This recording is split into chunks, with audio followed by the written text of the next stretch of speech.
J'aimerais parler avec vous aujourd'hui de la solitude des femmes, ce qui est peut-être pas le sujet sur lequel vous m'auriez attendu.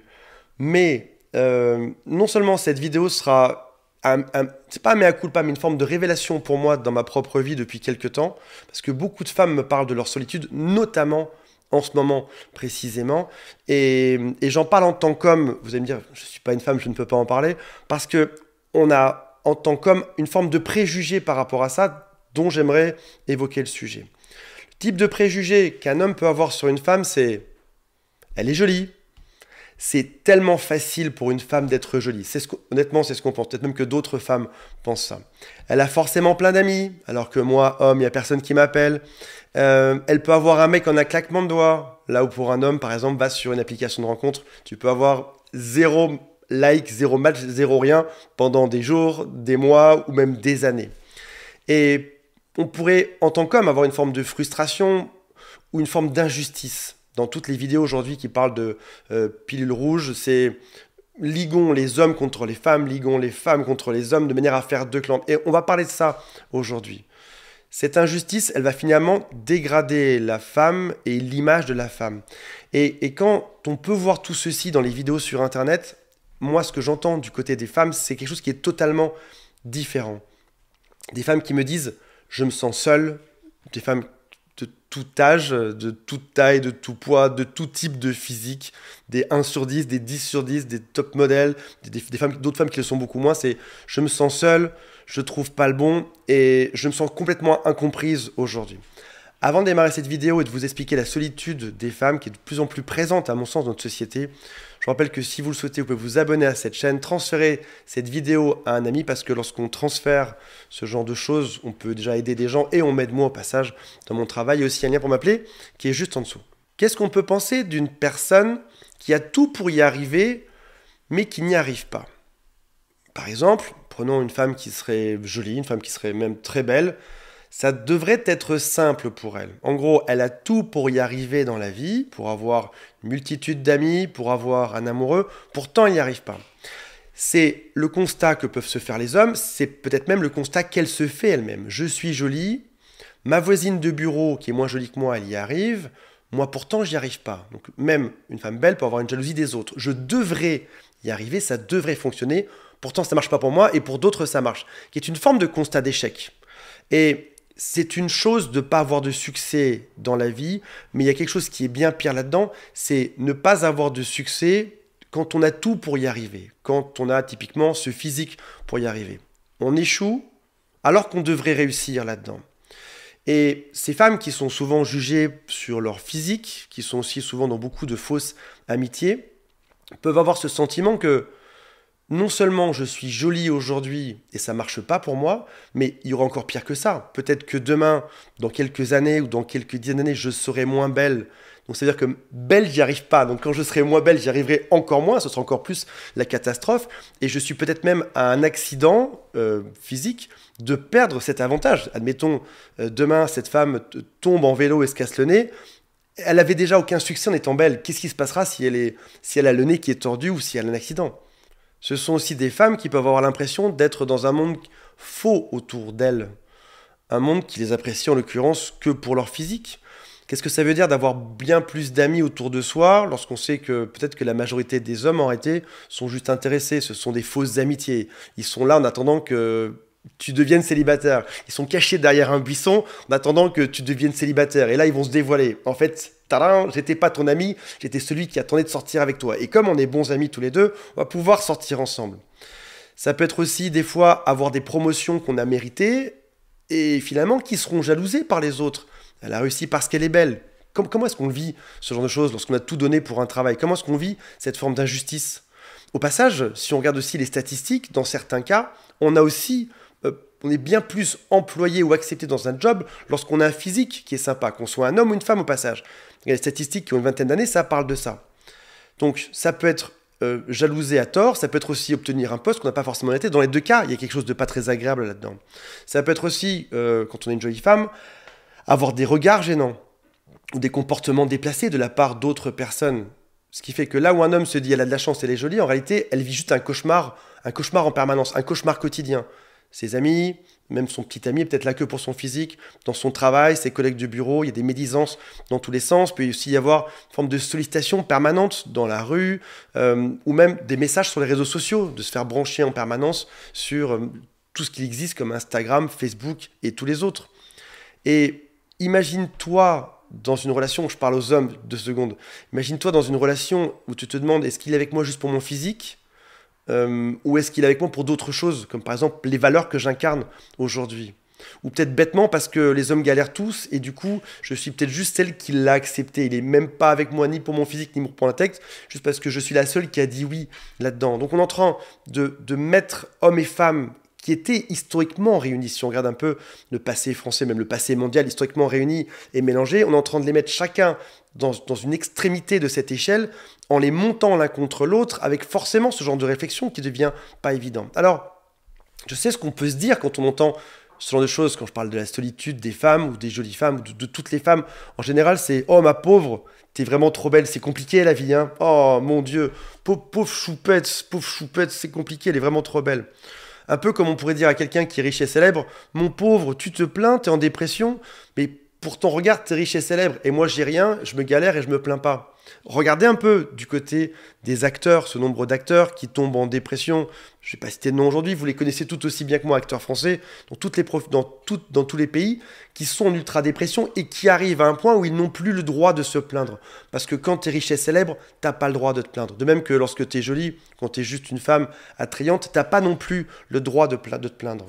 D'autres hommes pourraient te dire, mais écoute, ma cocotte, tu as 100 matchs sur Tinder par millième de seconde, d'où est-ce que tu te plains ? Moi, en tant qu'homme, j'en ai pas un seul. Et finalement, les hommes peuvent ne pas réaliser que vous êtes pas une seule et même personne, mais vous avez un même problème de solitude, hommes et femmes, sauf qu'ils se caractérisent de manière différente. L'homme l'aura peut-être de manière plus simple, parce qu'il réalise par A plus B que sur les sites de rencontres, dans la rue ou n'importe où. L'homme dans la rue ne se fait pas souvent agresser. Bon, ça arrive bien évidemment, mais pas de manière quotidienne comme une femme pourrait l'être dans le métro, par exemple. Et l'homme se retrouve seul, mais de manière évidente, personne ne s'intéresse à lui. Là où la femme, on s'intéresse trop à elle pour de mauvaises raisons, ce qui fait qu'elle finit par faire un pas en arrière et par se protéger. Les deux sont finalement dans une forme de protection et d'incompréhension vis-à-vis de l'autre. Et les deux sont poussés par une forme de haine sur les réseaux sociaux aujourd'hui, où on montre l'autre camp du doigt. C'est la faute des hommes. Non, non, c'est la faute des femmes. Et puis alors, plus on y va dans les extrêmes, plus on fait de caricatures, plus on stigmatise l'un des deux, plus finalement les gens se disent « Bah oui, c'est vrai ». La faute des femmes, qu'est-ce qu'elles veulent? Elles sont belles, elles ont tout ce qu'elles veulent, elles se moquent de nous, et les femmes disent pareil, mais ces hommes, finalement, ils jouent de nous.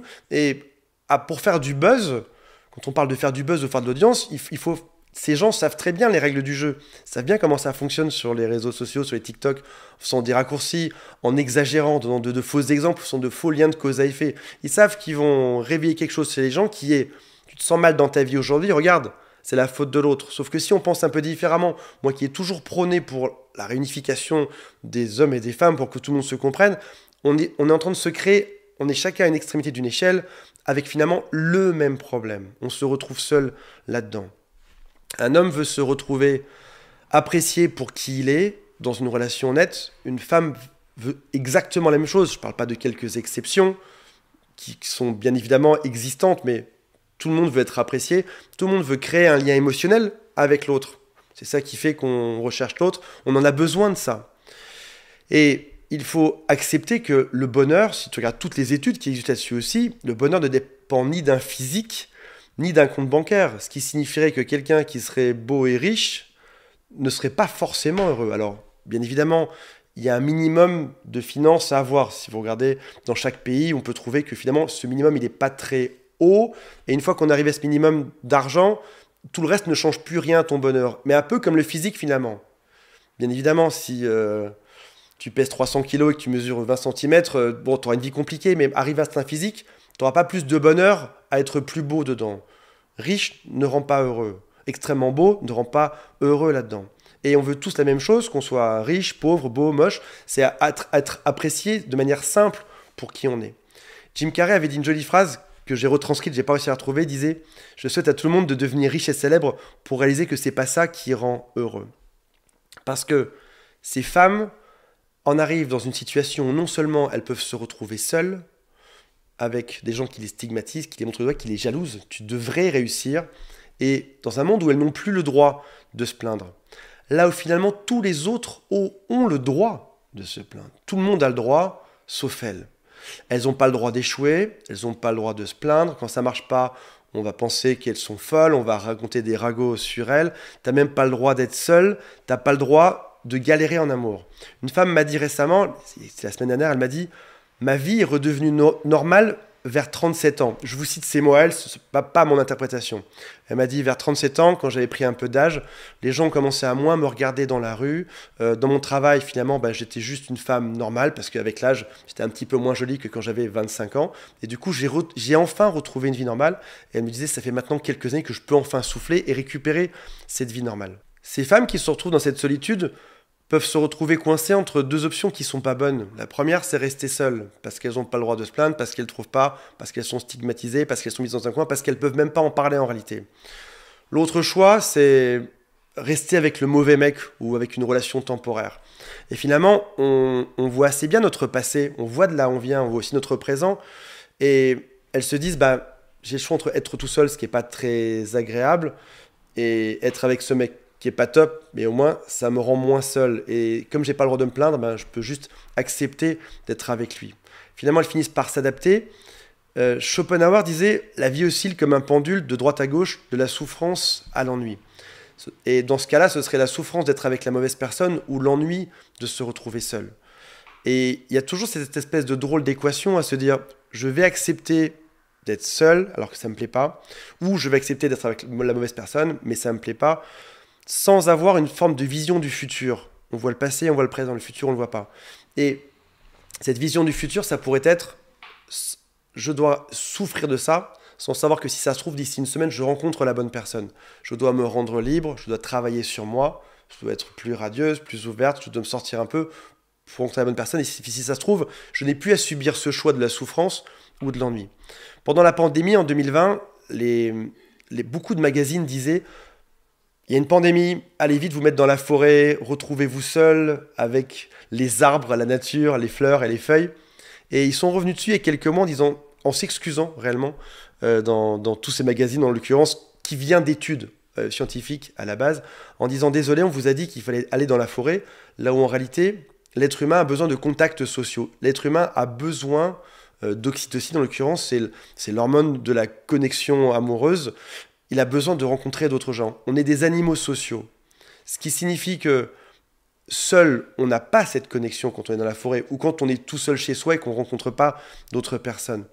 Et donc, certaines femmes peuvent en venir à avoir un plan, comment est-ce qu'on pourrait appeler ça sur YouTube, un plan de dépoussiérage temporaire avec un autre homme pour créer cette fameuse oxytocine et du coup obtenir cette forme de bonheur interne parce que finalement, on cherche tous ce genre de choses juste pour se connecter. C'est ce qui peut mener à la fin de l'acte à une espèce de scène bizarre où on a envie de prendre l'autre dans les bras, mais en fait non, c'est juste un plan temporaire, ça se fait pas trop. Et l'être humain a besoin de ça. Des femmes qui peuvent aussi se dire, finalement, je n'ai que des connexions artificielles avec les gens. Parce que je suis jugée, parce que je suis stigmatisée, parce que j'ai pas le droit de me plaindre, et parce que je ne suis... parce que les gens ne me proposent des choses que sur mon physique, ne me fréquentent que pour mon physique. Donc finalement, je n'ai rien d'autre à proposer aujourd'hui que mon physique. Et je vais montrer ça et je vais l'utiliser, mais finalement, c'est très dégradant. Quand tout le monde t'appelle ou quand tout le monde se connecte avec toi pour ton physique, qu'est-ce que tu en viens à penser? Tu en viens à penser qu'il y a un problème avec toi ou que tu ne seras jamais reconnu pour ce que tu es. C'est ce qui fait que ça va baisser ton propre niveau de confiance en toi. Je ne suis reconnu que pour mon physique. Parce que je crois qu'on doit se réunir à nouveau entre mes femmes. Je vais vous proposer plusieurs pistes aujourd'hui pour changer ça. La première, c'est s'entourer des bonnes personnes qui acceptent de vous reconnaître dans votre solitude et aussi dans vos plaintes. Ça ne va pas pour vous, vous vous sentez seul. Trouvez des gens qui acceptent ça et qui ne vont pas invalider votre argument, qui vont dire « Ok, je te comprends. Oui, c'est vrai, tu as raison. Tu te sens seul et je comprends que ça fasse mal aujourd'hui. » C'est aussi finalement mieux se comprendre, savoir comment est-ce que je fonctionne. Peut-être qu'aujourd'hui, c'est vrai que j'attire sur mon physique en tant que femme. C'est peut-être aussi l'occasion d'aller dans des clubs de lecture, en gros de me faire reconnaître pour d'autres choses que simplement pour ça. Oui, tu as une espèce de destin qui fait que, de manière générale, tu es sollicité pour ça. Ça ne t'empêche pas d'aller dans d'autres endroits où tu seras connu pour d'autres choses. Où tu y vas physiquement, donc avec le risque ton physique soit mis encore une fois en avant et qu'on te reconnaisse pour ça, mais ça peut être aussi des choses qui sont en ligne, comme par exemple des endroits où on ne voit que ta voix, où on ne voit que ce que tu écris. Il faut aussi réaliser que si jamais tu galères aujourd'hui dans une forme de solitude, c'est pas de ta faute, c'est la faute d'une société qui progresse pas forcément dans la bonne direction, et je pointe pas forcément ni les hommes ni les femmes, mais je pense que même si globalement on a une forme tous aujourd'hui de solitude, il est possible de tirer son épingle du jeu. Je pense que en sortant un peu ou en se comportant un petit peu différemment, ça peut aider. Je pense qu'il y a aussi quelque chose qui est important, qui m'est arrivé il n'y a pas si longtemps que ça, c'est comparer qui souffre le plus n'aide pas à être plus heureux. Euh, J'avais des soucis, comment est-ce que je faisais ça? Il y a quelques temps, j'avais des soucis dans ma vie amoureuse. Et je raconte ça à un ami qui me dit, oui mais Antoine, moi j'ai un cancer et il me reste quelques mois à vivre. Et tout d'un coup je réalise que je lui parle de quelque chose qui est assez futile, et il me parle de quelque chose qui est beaucoup plus grave. Sauf qu'en réalité, comparer son traumatisme ou son mal par rapport au mien n'a ni aidé lui, ni aidé moi en réalité. Ça veut dire que chaque chose qui t'arrive peut être une source de souffrance. Et c'est pas à qui a le plus va gagner. Oui, mais moi, dans quelques mois, je suis mort. Non, ça marchera pas en fait. Ça t'aidera pas à relativiser la chose. Il faut quelqu'un qui reconnaisse ton mal. Et au passage, cet ami m'a dit après, je sais que c'est grave ce qui m'arrive, mais parle-moi-en, et puis on va résoudre ça, on va trouver des réponses à ça. Il faut aussi comprendre que plus il y a un delta entre comment tu te sens à l'intérieur et comment on te perçoit, pire ça va être. Admettons que tu te sentes à ce niveau et les gens te reconnaissent à ce niveau-là, physiquement, ils t'apprécient, ils t'admirent, ils te vénèrent, et ben toi, étonnamment, tu vas pas monter là-dedans. Tu vas soit bizarrement osciller dans ta perception de toi-même, soit descendre. Parce qu'en fait, tu as l'impression de ne pas pouvoir combler les attentes des autres sur toi. Pensez à quelques stars de télé-réalité ou de cinéma française qui étaient des personnes qui étaient plutôt simples. On les a admirés comme ça. Qu'est-ce qui s'est passé de manière immédiate? Ils ont chuté directement parce qu'ils n'étaient pas prêts à livrer ce que les autres pouvaient attendre d'eux. Découvre tes valeurs, traîne avec des gens qui apprécient réellement tes valeurs et sache qu'il y a aussi une différence entre être seul, être solitaire, souffrir d'une forme de solitude qui est une chose versus prendre du temps pour soi. Prendre du temps pour soi, pour bouquiner, pour aller se balader, ce qui sont des choses que je fais, pour penser tout simplement, pour écouter un podcast nature, ça c'est positif. Tu as le droit de prendre du temps pour soi et c'est une excellente chose. C'est même au passage une excellente chose pour se ressourcer et pour retrouver sa propre valeur. Maintenant, c'est différent de je suis tout seul chez moi, je souffre en permanence et je n'arrive pas à créer de liens, à créer de connexions et donc d'hormones d'ocytocine avec d'autres personnes, ce qui est encore autre chose. Voilà mes amis, j'aimerais beaucoup quelque chose, j'aimerais beaucoup vous demander un service, si jamais vous vivez ce genre de choses, j'aimerais que vous le marquiez en dessous parce que parfois on peut avoir le sentiment d'être seul et que personne ne l'est également. Alors que si on voit que d'autres personnes vachement chouettes le sont ou ressentent ça, on peut dédramatiser la chose et se dire voilà, je ne suis pas tout seul à vivre ça et déjà il y a quelque chose de réconfortant là-dedans. J'espère que ça vous aura intéressé, salut à tous, bye.